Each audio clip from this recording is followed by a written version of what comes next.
കണ്ണൂർ കായലോട് യുവാവുമായി സംസാരിച്ചതിന് എസ്.ടി.എ പ്രവർത്തകർ വിചാരണ ചെയ്തതിനെ തുടർന്ന് മനംനൊന്ത് യുവതി മരിച്ച സംഭവത്തിൽ റയീസയുടെ കാമുകൻ എന്നവകാശപ്പെടുന്ന റയീസ് ഇന്നലെ പോലീസ് സ്റ്റേഷനിൽ കീഴടങ്ങി.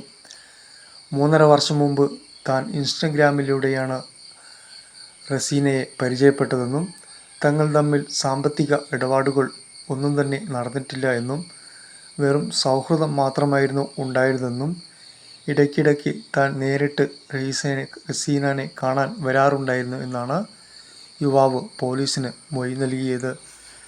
എന്നാൽ യുവതിയുടെ വീട്ടുകാർ പരാതി നൽകിയിരുന്നത് യുവാവ് വിവാഹ വാഗ്ദാനം നൽകി റസീനയെ ബലാത്സംഗം ചെയ്തു, അതുപോലെ തന്നെ പണം തട്ടിയെടുത്തു എന്നൊക്കെയാണ്. യുവതിയുടെ വീട്ടുകാർ യുവാവിനെതിരെ പരാതി നൽകിയിരുന്നത്. എന്നാൽ യുവാവ് ഇതെല്ലാം നിഷേധിച്ചു.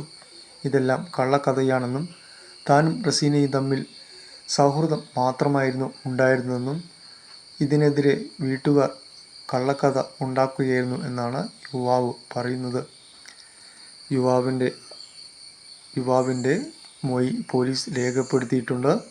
വീട്ടുകാരെ വീണ്ടും പോലീസ് ചോദ്യം ചെയ്യും.